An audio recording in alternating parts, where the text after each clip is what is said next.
Hello and welcome to the Rabyd Atheist. I'm Rabyd, a former pastor turned atheist, now a compassionate anti-theist. Welcome to my channel.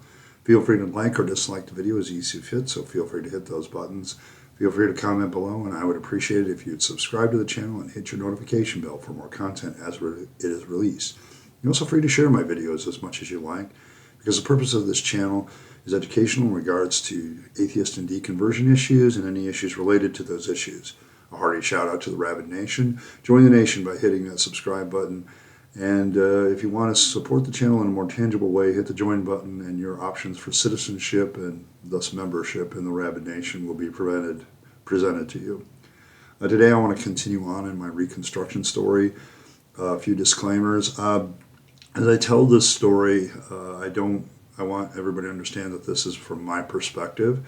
There may be other people who had different perspectives on the story, had different viewpoints on it, and that's their business.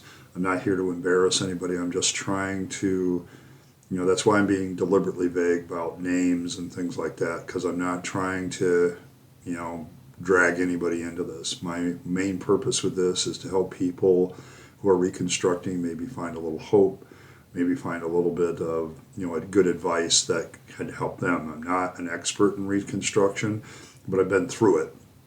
So I'm kind of giving my testimony, so to speak, of some of the things, the trials, errors, dead ends, as well as the successes, and some of the good things that came out of it. I've also decided to do this more on a year-by-year format, so I'm going to do the rest of 2018, what happened after I left the church, and immediately after I left the church to the end of 2018, because I left the church in May 27th, 2018 was my last day as pastor, and then the next day I basically turned in my resignation, and that was read to the congregation the next Sunday, the first Sunday of June. So it was a moment in time. I think I've covered this very much in my deconstruction story, other than to say that over the next couple of months with the church, it was really rocky, because after receiving all these accolades of how I'd brought a new tone to the church, how the drama level had dropped. I obviously injected a major amount of drama here myself, and I take responsibility for that. But after all that talk and all the stuff of how much they loved me and cared for me, I was kind of thrown out on my ass, simply because of a mistake. And I think that's it's a mistake. We make mistakes. We all make them, but we all have skeletons in our closet. Don't deny it. And so I was, I didn't have any severance. I was, living at home. I was looking for a job, another job, and I was also looking at the prospect that I was about to finish up my degree. I had one semester to go in order to actually get the degree, but I wasn't really sure how I was going to attend classes, and that became problematic too. I had written my resignation letter, and I think in my story I tell you how the deacon asked me to change the letter to remove all references to the affair, and then proceeded to tell the affair story himself so he could look like a hero, and then make me look like I was trying to hide something. So that was a big issue right away, and I felt like I was stabbed in the back by this guy because I considered him a friend. But looking back at it now, I think he's pretty sociopathic, but that's my personal opinion. And so he always liked to manipulate people, and he was definitely manipulating the situation to make me look bad. So no severance, none of that stuff. I was voted out of the church, although I've heard it wasn't unanimous. There was a lot of people that objected to what people were doing, so it wasn't like a cut and dry situation. I also heard a lot of other things where people had injected a lot of things into the story that just weren't true. Long story short about the affair, because I don't want to spend too much time on that, in early August of 2018, that ended, and haven't contacted her or seen her or anything since. Okay, so it was a rough go after I left the church, and it just kind of ended. And a week or two later, I contacted my estranged wife at the time, and we had a few conversations, and we decided to make a go of it. A lot of that what motivated me at the time was my daughter's words of, "You didn't even try." So I said, okay, well, I will give it a shot. Let's see if we can fix this. I had my grave misgivings about my marriage, and over the next few videos, we're going to see this discussion because it's an important thing for me. And I think a lot of people in deconstruction struggle with their partnerships, because you're on especially if you have changed and you're a non-believer and they remain a believer, this becomes a real tough issue. It is a very difficult issue for a lot of people. So I was struggling with the idea of how do I, as an atheist, still deal with somebody who's a very devout believer, okay? And I don't want to say devout. I mean, her Christianity was probably the same as most people's, but she still believed in God. She still believed in the Bible. She still believes in all this stuff. So we agreed to reconcile. I canceled the divorce that I had filed. And we found a counselor that would take us pretty affordable, but we could only afford like once a month. But what he did, and he was a Christian counselor, so some of you are going to start rolling your eyes already, and rightly so. But he was pretty good in a lot of aspects in that he had, a psychology background, and he had went to a real school to get a counseling degree. So I don't know exactly what it was, but it made her feel a little bit more comfortable. And so I said, okay, I agreed to it, but I made it known pretty well early on that I didn't believe in anything, okay, that I didn't really believe in God, and that, so anything along those lines was not going to work in a compatibility issue. And for 6 months, right up to the end of 2018, a little bit into 2018, but I want to talk about how the counseling ended here, is we ended up just getting rid of it because, he moved. He got a job in Guam or something where he ended up teaching at whatever local university was there, plus providing counseling services. Plus he was a minister, so he ended up pastoring a church there too. So he had this, he's on this island in the middle of the Pacific, but he's like doing a lot of different jobs. And so, he left, and it was at this moment that my wife said, hey, I don't know if we can really afford this. I don't know if we're going to learn anything.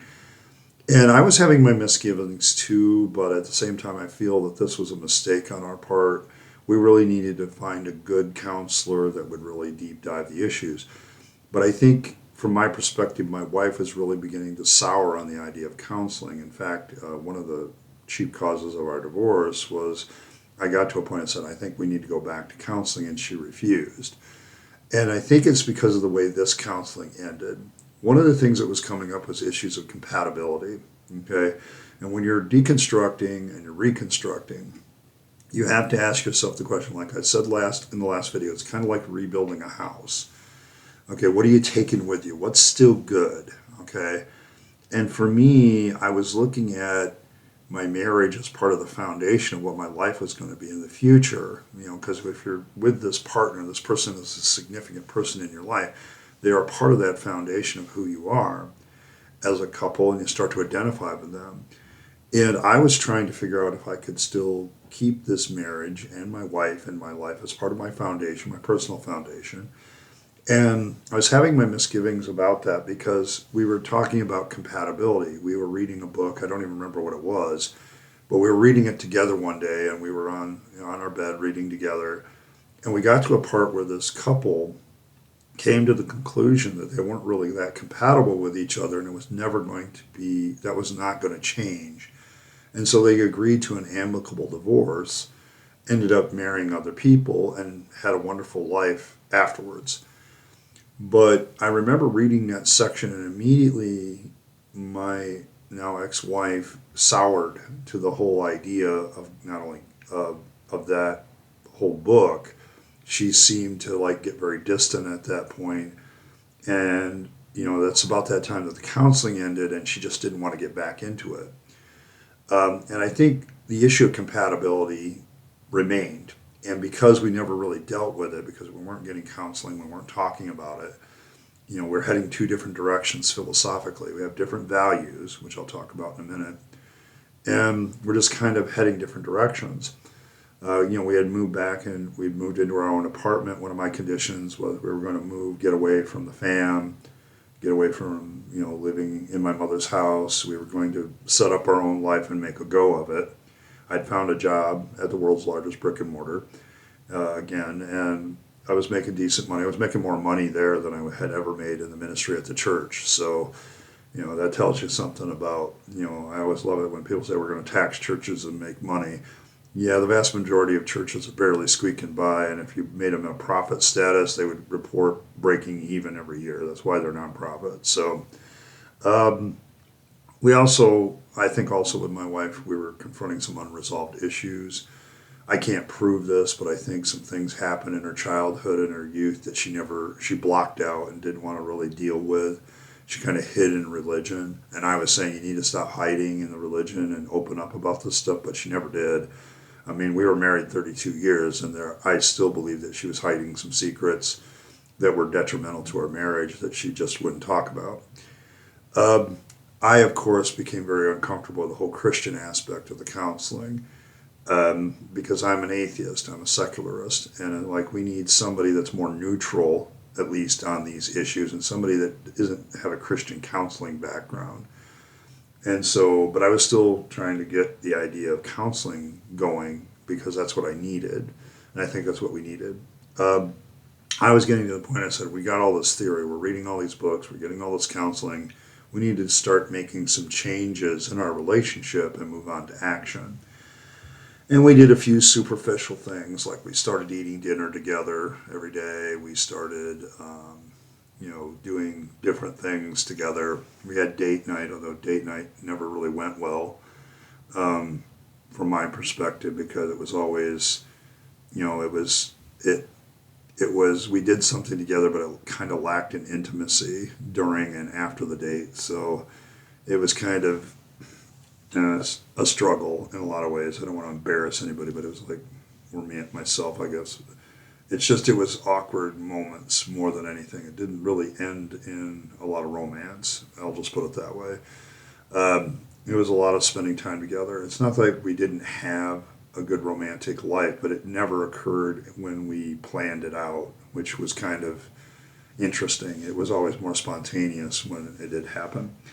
Other things that were happening in December of 2018, I graduated with my political science degree. The only thing I had left was my internship, which I found on campus, and I knew I was going to do that in the spring of 2019, and I'll talk more about that when I get there. But it was at this time that I contacted the Clergy Project and went through their process of joining, and the career counseling and the therapy sessions started. And I've had the same therapist the entire time, except for the year and a half I was in Texas. So she's been with me for quite some time. And that was through recovering from religion and the Clergy Project that I managed to make that connection. And it's a connection that's greatly benefited me. So where's the reconstruction here? It seems like you're still facing a lot of problems. I think the main issue in Reconstruction at this point became for me, I was constantly asking the question, what does it mean to be a good human being? And what are the foundations of what I want to build my life on are there? What am I trying to be now? Because in truth, I suddenly realized that the whole foundation of my life, my whole moral foundation and framework, had been this religion. Now, as an atheist pastor, I was trying to break away from that, but I was in this environment. And the one thing that really helped with Reconstruction is getting out of the environment of the church. I know some of you probably still continue to go to church even though you don't believe, okay? I would say to you that if you want to make some progress in your life, you got to get out of that environment. And for me, one of the great reliefs became I no longer was a preacher. I was no longer somebody I didn't have the pressure of trying to pretend to be something I was not. In fact, when I got out of the church in that summer of 2018, I made the statement that I was finally happy to be free of, pretending. I could be who I was. And I think I made that very publicly on a forum, probably one of the blogs I had at the time that no longer exists. And I was done. I didn't have to deal with that anymore. And getting out of that environment immediately freed me to ask a lot of questions from a new point of view. And I think it's at this point where I first began to realize that the house that I had built of my life was pretty much going to be destroyed. Because what was going to happen is the foundation of my life, unless my marriage held out at the time, this is what I was thinking, is pretty much gone, and I'm going to have to rebuild it. And I was wondering whether or not my marriage and my relationships were going to be able to be part of that. And you have to make that call. And I didn't want to abandon anything unless I could see that it wasn't going to have any value anymore. People ask me if I've been to church since, and the answer is yes, once, but not on a Sunday. I went to somebody's anniversary celebration, and they had it in the basement of a church, so it's an awkward, I actually still have, I won't say it's a PTSD, but a very great deal of uncomfortableness just walking near or into a church building. I've done it all my life. Okay, I was walking into church buildings all my life, and it's a foundational thing. But I'm getting away from that, and so the foundation. I started to look around. I began to look at various human codes of conduct, and I ran into a little concept called human virtue. Now, virtues are stuff that universally we human beings, or near universally we human beings, say are positives that people can develop in their lives. Things like courage and honor and fidelity and truth and being self-reliant and independent and things like that, where one develops character in their life that all civilizations, all religions, dare I say it, all moral philosophies find positive. Okay, I think one of the definitions of a virtue is that it's always a positive. That's why, for me, faith is no longer a virtue, because it's not always a positive. It's a thing, and to be honest, I think faith is more of a vice than it is a virtue anymore, for this very reason. And I began to look at virtues in the sense of what are characteristics in human beings that we all consider positive. And it's this point that I said, okay, I'm going to refocus on what it means to be a good human being without faith. Okay, what can I be without faith? And this is why the moral argument really doesn't work for me anymore, okay? Because I suddenly began to realize that one could live a very moral life, didn't need any of that, and it could be for their own personal benefit and the benefit of society to follow moral virtue without necessarily having any faith-based anything. And it's beneficial to yourself, it's beneficial to the people around you, it's beneficial to society to live a virtuous life. And developing the fruit of virtue became a focus. Now, that idea exists in Christianity too, with like the fruits of the Spirit. But the fruits of the Spirit are based on the idea of having this relationship with the Holy Spirit and God developing the fruit inside of you. When I was studying human virtue, I was learning about, okay, I need to develop these virtues for myself. From a Reconstruction aspect, this started to become my foundation, is this idea of producing virtue in my life and being a good human being, and focusing on being a good human being and what that meant. And following moral virtue became a real centerpiece to me. In particular, I was at the time becoming more involved reading a lot of Viking mythology, a lot of Viking history, getting in touch with my heritage. My genetic tests I started doing at that time, and it came back that, I'm about quarter Scandinavian, quarter German, quarter Dutch, and a quarter British Isles. So that whole North Sea, basin is where my genetic heritage comes from. And so I became fascinated with the whole Viking mythos and Norse mythos and things like that. And I began to pull out of that. I contacted, this paganism called Asathru and the Nine Noble Virtues. But I also began to study the Nine Noble Virtues and realize a lot of organizations outside of religious ones also have the Nine Noble Virtues as a watchword, as a code. And I was really looking for a moral code. And I think this is the biggest struggle that a lot of us, when you're reconstructing, is what is my moral code now? How am I going to conduct myself? How am I going to, and be? What kind of human being I'm going to be? And what I can tell you right now, what I've learned from reconstructing and building this as my new foundation, is you don't need faith, religion, or spirituality to build a moral code of your own that allows you to be a better person and function better in society. You don't need all of that, okay? It's really, you can really Occam's razor all that stuff out, leave the virtue, and the virtue stands on its own. The one thing you learn about human virtue is that it stands on its own and it doesn't need any support, okay? Courage is always beneficial. Nobody ever looks down on somebody who's courageous.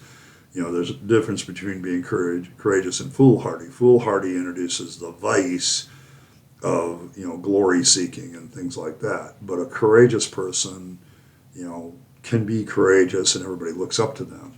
If you have discipline in your life, people look up to that. It benefits you because you become a better person, and it benefits the people around you.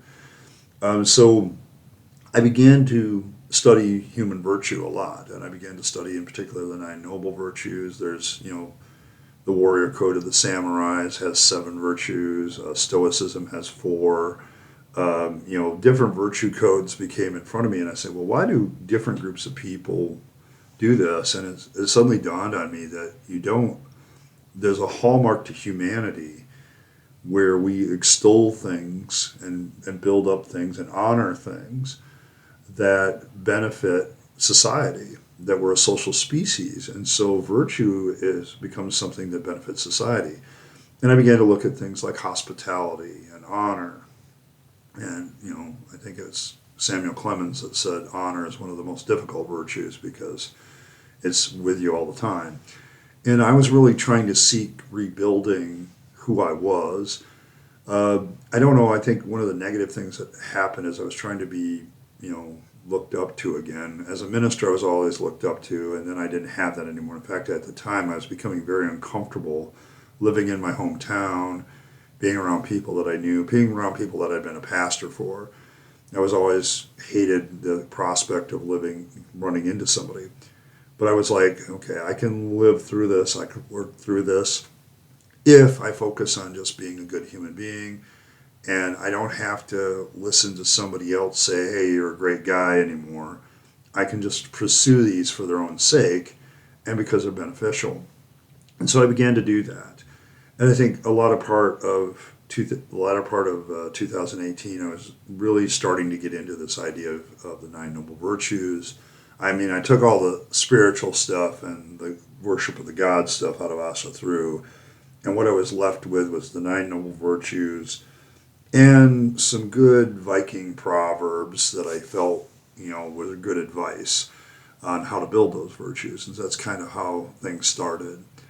I won't start my blog, The Great Wayfarer, until the next year in 2019, but that's what became the impetus of that blog, and it still exists to this day. I'm not really sure what I'm doing with it these days, but I continue to think about it because the idea of the Great Wayfarer was I always had high functioning depression, and I knew that. And so the gray became my analogy for high functioning depression and the wayfarer of walking through it. And I began to start this idea, how do I walk through my problems by becoming a more virtuous person? And that's how it began, that impetus. Now, what does that help for you? If you're reconstructing, if you lasted this long to this video, I think you're really interested in this. And that's why I make these videos a little bit longer, because theists can go stand in the corner when I do these videos on deconstruction and reconstruction. I do these for my benefit and for the benefit of those of you that are deconstructing and reconstructing. I don't really care how many views I get on them or comments or likes. I'll do that with my other 3 videos, okay, a week, or 4 now, I guess. My main issue is if you're reconstructing and you really want some good advice, you really have to look at your foundation of who you are first. Okay, what am I now that I no longer have faith? What character do I want to be known for? Because you have to start with your character. Okay, you don't need the religion, God, or holy books to do this. You can develop this your own. The biggest thing you have to do early on in reconstructing is reconstruct your moral foundation. And don't listen to the theists saying, oh, you can't have that without God. That's a load of shit. Okay, I'm sorry to cuss there, and I hope I don't think I'll get demonetized for that, but it's like, it's the only way I can adequately describe it, because you have always actually built your own moral philosophy, and there's tons of ways to do moral philosophy outside of faith. I mean, when you look at moral philosophy, it's a huge area, and a whole bunch of theories have been put forward on how to live a good moral life, and a good chunk of them don't have anything to do with God, okay, or have God even in them, or spirituality or religion at all. You can be a good human being and follow your own code, but I think it's very important at this point, if you're reconstructing, to do the work of constructing your own moral code, especially in those first early years when you realize faith is bonkers, because what it gives you is something positive to focus on while you're reconstructing. What foundation are you going to lay? And for me, the foundation has remained the pursuit of being a good human being, living a virtuous life. I've had a lot of discussions in my own personal mind up here about what it means to be a good virtuous person. I remind myself of what I'm trying to achieve all the time. And a lot of it comes from back in 2018 when I was starting to reconstruct who I was as a person. And you start with, what is my moral code? What is my moral virtues now that I don't have faith? And believe it or not, you can do that. Okay, I can encourage you and say you can do that. I think it's an important thing to begin to discuss with yourself, and it's a continuous running discussion with me to this day, because I have to constantly gauge, okay, if I'm going to be a courageous person, then I'm facing the situation, what is the most courageous act, or what is the most honorable act? What is the most self-reliant act here? And you begin to realize that by doing that, you're helping yourself, you're being less of a burden to others, and others will actually come to look up to you. One of the things that's happened to me recently is I found people coming to me for advice again, and it's like, I don't know how to handle that always, but people tend to trust me, okay? And so I feel kind of good, but this process of being a good person and being trusted started way back when I was first reconstructing and rebuilding that foundation. At this point in my life, I'm starting to rebuild the foundation, starting to look at the furniture of my old life and see if there's anything I can bring into the house later. I'm looking at the walls, the roof, and all that stuff, to use the analogy.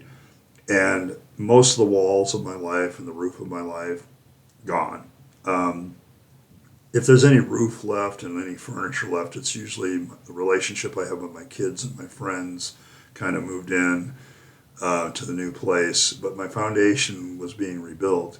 And I was still deciding what the cornerstones be. But I think the first cornerstone was following the 9 noble virtues and trying to be a better person. Okay? Take Jesus out, Jesus the cornerstone, and throw him away. I don't think he taught all that stuff half the time, I think. Other people made it up. And I put the cornerstone of living a virtuous life, living the 9 noble virtues, and trying to be a better person. And I put that as one of the cornerstones. Character was important. And that's kind of where I started my reconstruction journey. And it helped me rise from the ashes of my burned down house, okay? And I was like, I'm just going to rise up from the ashes here. I'm going to get back to it. And I'm going to start by looking at the foundation and reconstructing the foundation of who I am as a person and what I'm doing. And that's kind of where it began. I think next time when I hit 2019, you're going to see how some of this plays out in the early game and how I begin to reconstruct things more in a larger manner. And, it's just kind of one of those things where my interaction with career counseling and the clergy project begins to start having a bigger effect. And particularly the therapy. We didn't really discover early on that I was autistic. That's more of a recent revelation. But it's interesting to note that at that time, I was struggling more with my marriage, who I was as a person, coming to grips with how I felt about things. And that's kind of where I was. I was still a little bit unstable, but I was at least standing up from the ashes of what I had before. My ministry was gone. A lot of my former friends and family, my family is still around, but a lot of my former friends were gone. And I was trying to figure out how to rebuild relationships because I didn't know what to do. And so that's kind of where I'm going to leave it. And we'll talk more about this in 2019. I'm going to continue this series, get us up to 2023. And then probably this will be an open-ended series where at the end of every year I'll be like, okay, what did I learn this year? And hopefully this helps everybody because I want you to understand somebody who's been through it. Because I think a lot of times when you're reconstructing, am I the only one that's doing this? And the answer is no. Okay, the answer is no. And so, continue to reconstruct, continue to go forward.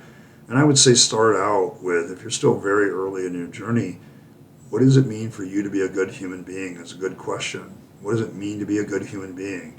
What is the moral philosophy that I want to follow now that I no longer have one based on faith? Those are good questions to ask and good questions to answer for yourself. Well, I'm going to cut it here. Thanks everybody for stopping by. I appreciate every like, share, and subscribe. The channel continues to grow, but we have our ups and downs, but we're continuing to grow. Thank you very much. I appreciate all of you.